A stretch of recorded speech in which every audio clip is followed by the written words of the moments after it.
our brave men and women who wear the ICE uniform. Again, these are agents who are just simply doing their jobs. They are enforcing our nation's immigration laws, and we've seen more than a 1,000% increase in violent attacks on them and their families. They've been doxxed, they've been harassed, many of them have been physically assaulted and attacked. So we condemn that wholeheartedly. I know the administration has done a lot to protect our ICE agents, and the president stands firmly behind them in conducting these enforcement operations. And there's a lot of talk from Democrat politicians in New York, but the Trump administration will continue to do our jobs in every state, and that's to remove illegal aliens. Listen to that voice dripping with performative concern, and witness the machinery of fascism cloaked in bureaucratic language, because what we are witnessing here is nothing short of a carefully orchestrated campaign to normalize state violence against the most vulnerable among us. And I need you to understand something profound about this moment in American history.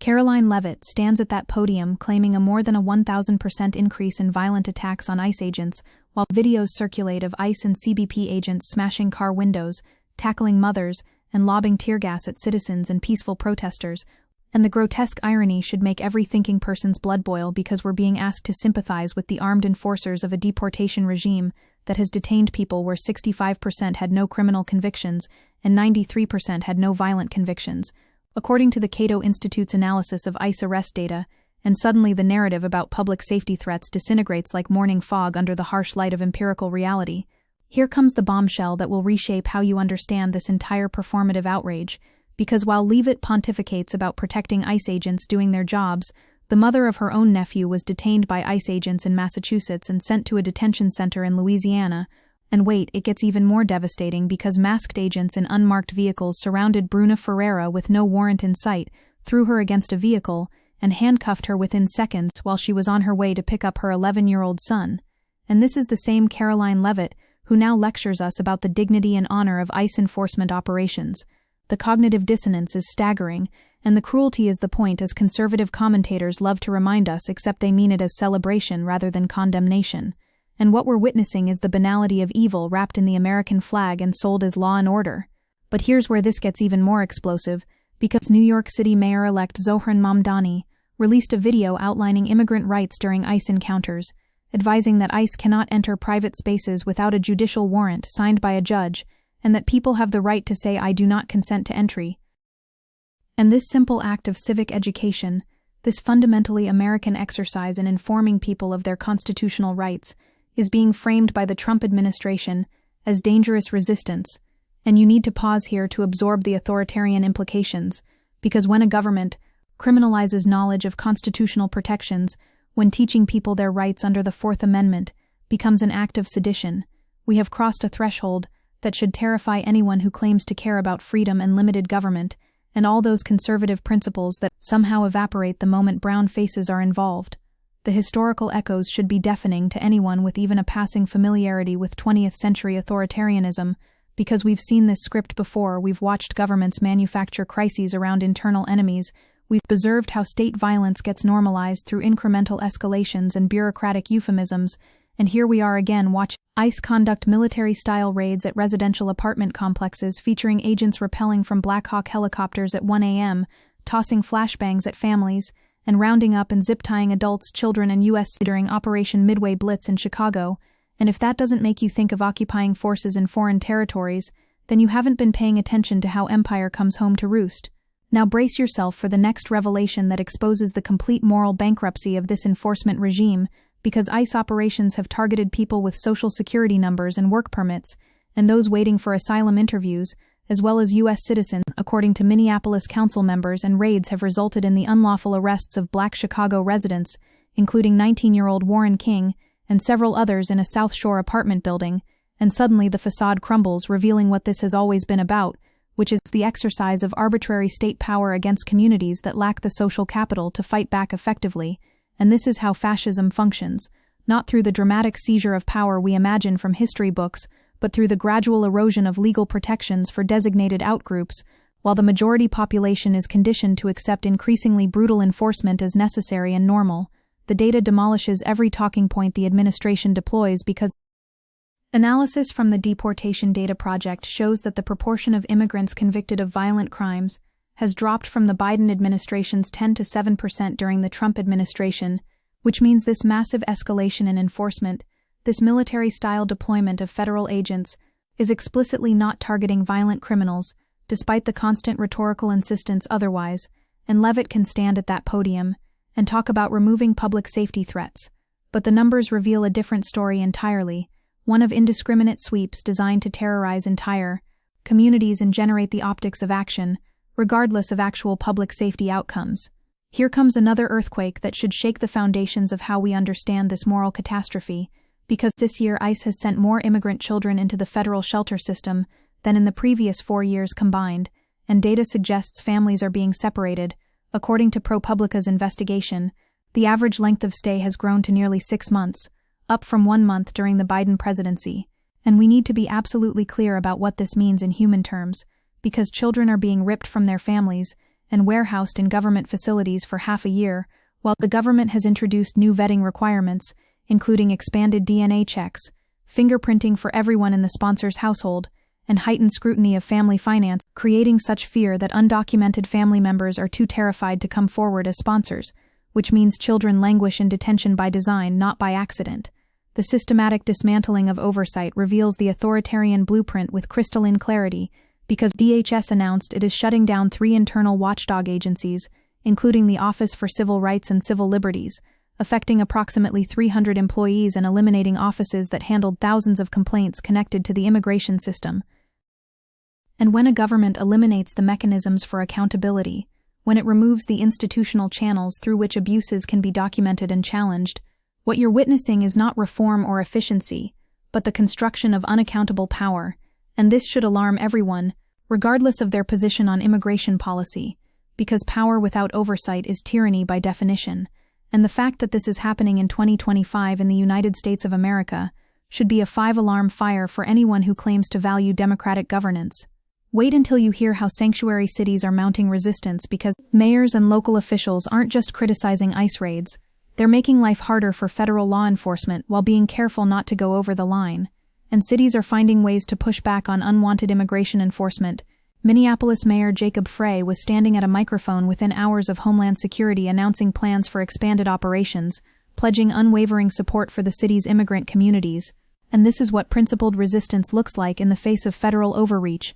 and it stands in stark moral contrast to the craven collaboration we're seeing from officials who prioritize political positioning over human rights. The economic devastation exposes the lie at the heart of this entire project, because ICE had diverted over 25,000 federal, state, and local law enforcement officers from their jobs, including 14,498 from federal agencies and nearly half of FBI agents in major offices, according to data from October 2025, and immigration cases had overtaken drug and fraud cases in U.S. courts, with immigration cases tripling, while new fraud and drug cases fell by 17% and 27% respectively, which means this administration has effectively dismantled the federal government's capacity to address actual crime in service of a deportation campaign that by their own statistics is not primarily targeting criminals, and the resource allocation reveals the priorities with brutal honesty. Here's the revelation that should fundamentally alter your understanding of what ICE agents actually do versus what we're told they do, because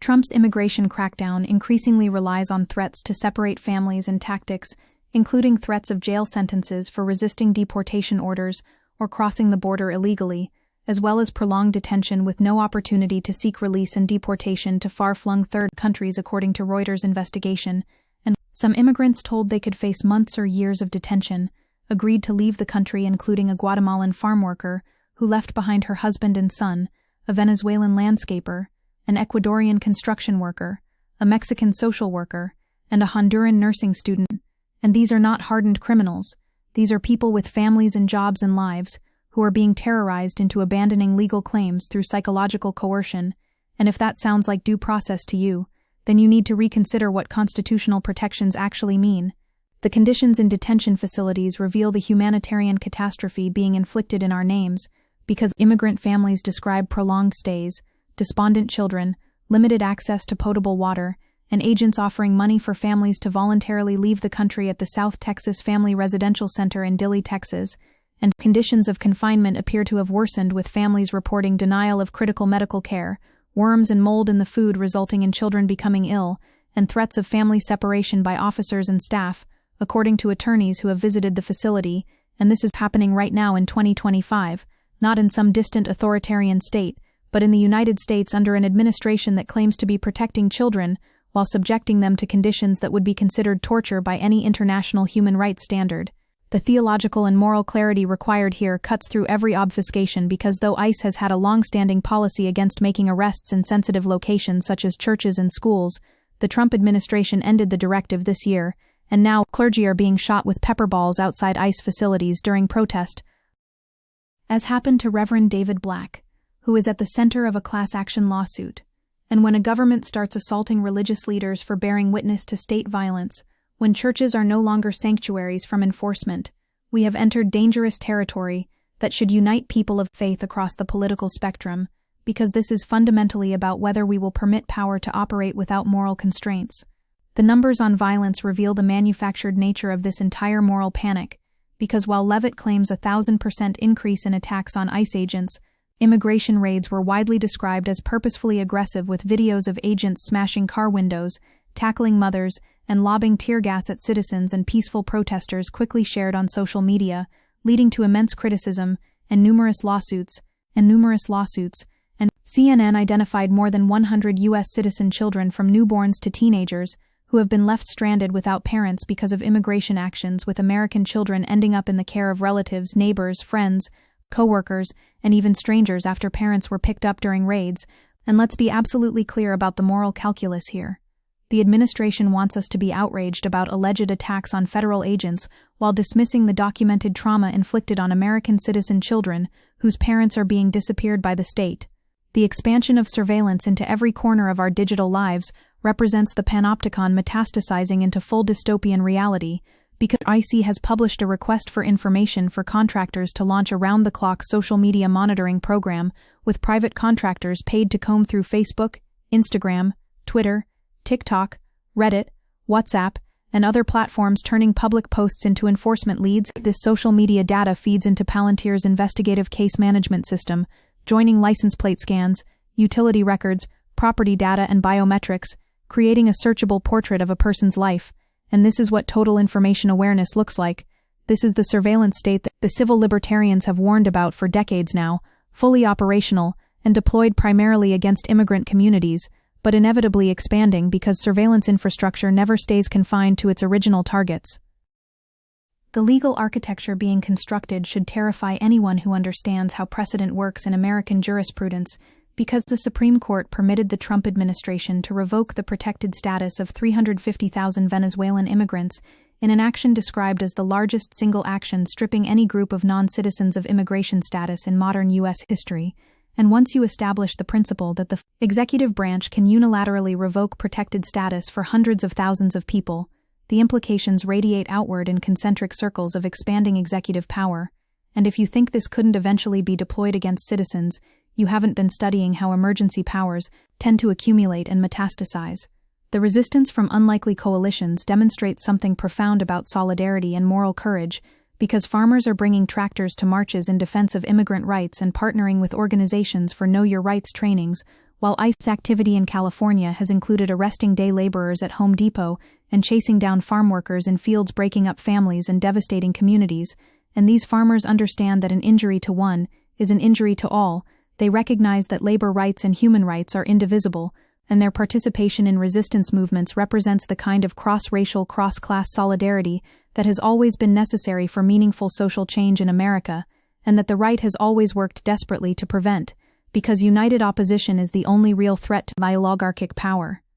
The media's complicity in normalizing this barbarism cannot be overstated, because we're watching press secretaries frame constitutional rights education as dangerous resistance, and too many journalists simply transcribe the talking points without interrogating the underlying authoritarian logic. And Republican Congresswoman Elise Stefanik criticized Mamdani's video, accusing him of instructing New Yorkers on how to evade federal law enforcement, and claiming this will cause an explosion of violence toward law enforcement, and this rhetorical move should be recognized for what it is, which is the deliberate conflation of civil liberties with lawlessness, the equation of constitutional rights with chaos and violence. And this is how authoritarianism advances through language, through the gradual redefinition of freedom as threat and compliance as virtue.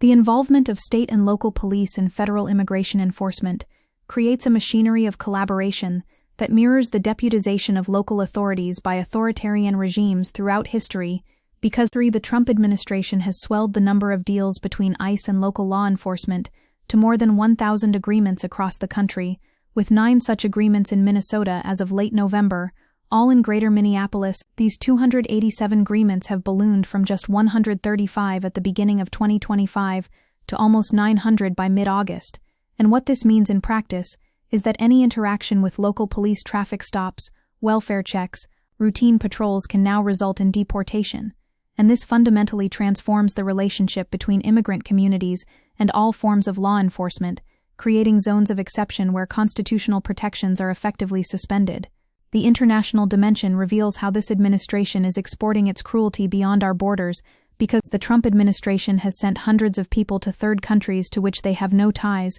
and the threat of deportation to countries where they might be imprisoned prompted some to abandon their cases, and this practice of third country deportation represents a fundamental violation of international refugee law and basic human rights principles, because you cannot simply ship human beings to random countries with no connection to them, like we're moving cargo, and the fact that this is being used as a coercive tactic to force people to accept deportation reveals the sadism embedded in the policy design. Now understand what's happening with progressive policy alternatives, because voters support creating civil penalties for immigration enforcement officers who wrongfully detain citizens at 62%, and requiring them to wear visible and distinct uniforms at 61%, and voters strongly support providing a path to citizenship for undocumented immigrants, and preventing immigration enforcement officers from abusing their power according to Data for Progress polling, which means the public is far more aligned with humane immigration reform than the political class suggests, and the gap between popular opinion and actual policy reveals the extent to which our political system is captured by anti-immigrant animus and the industries that profit from detention and deportation. The elimination of oversight offices represents perhaps the most chilling development, because a senior DHS spokesperson said officials remain committed to civil rights protections, but that the oversight offices obstructed immigration enforcement and added bureaucratic hurdles, and these offices investigated allegations that DHS violated civil rights or civil liberties. And when an agency declares that civil rights investigations are bureaucratic roadblocks, what they're announcing is that they intend to violate civil rights without accountability, and this should be understood as a declaration of intent, not a policy adjustment. The Somali community in Minnesota faces targeting that demonstrates how xenophobia and Islamophobia intersect with immigration enforcement to devastating effect because, paired, Somali community members said ICE agents have already begun enforcement operations within days of Trump's disparaging remarks against the group. And Trump said he would end temporary protected status for Somalis, and this targeting of specific ethnic and religious communities based on presidential animus represents the kind of discriminatory enforcement that the Equal Protection Clause was designed to prevent, but which flourishes when oversight is eliminated, and the judiciary refuses to constrain executive power. The pattern across cities reveals this is coordinated strategy, not isolated incidents, because Homeland Security officials started broadcasting a plan to target sanctuary jurisdictions from the start of Trump's second term, and officials are getting a cold shoulder from local leaders as they decamp to New Orleans for Operation Catahoula Crunch, and the fact that these operations are given names the public relations around them. The performance of force. All of this indicates that terrorizing communities is not a side effect, but a central objective, because you don't name operations and announce them publicly unless you want people to be afraid, unless fear itself is the policy goal. The way families are being coerced into abandoning legal claims represents a form of structural violence that should outrage anyone who believes in due process, because families describe that the only topic ICE has presented on is how to self-deport, and multiple families described financial incentives offered by immigration authorities, with agents saying they would be given $1,000 if they signed voluntary departure paperwork. And this is psychological warfare dressed up as choice. This is the state using its overwhelming power to extract compliance through coercion, and the fact that it's being presented as voluntary is the kind of Orwellian language game that should make everyone deeply uncomfortable. So when you listen to Karoline Leavitt standing at that podium performing concern for ICE agents, while her own nephew's mother was detained by those same agents in a parking lot ambush, when you watch her defend enforcement operations that are separating American citizen children from their parents, when you hear her invoke public safety threats, while the data shows most people being detained have no criminal convictions, you are witnessing the operation of a deportation machine that has abandoned any pretense of being about law and order and revealed itself as pure exercise of power against the vulnerable. The fact that this is happening with so little meaningful resistance from Congress, from the courts, from major institutions, should tell you everything about how hollow our democratic protections have become when they're needed most, and the question facing every person with a conscience is whether we will permit this cruelty to be normalized, whether we will accept the transformation of America into an immigration police state, whether we will be complicit through our silence, or whether we will stand with Mamdani and the sanctuary city mayors and the clergy being shot with pepper balls and say clearly and unequivocally that this is not who we are, and this is not who we will allow ourselves to become.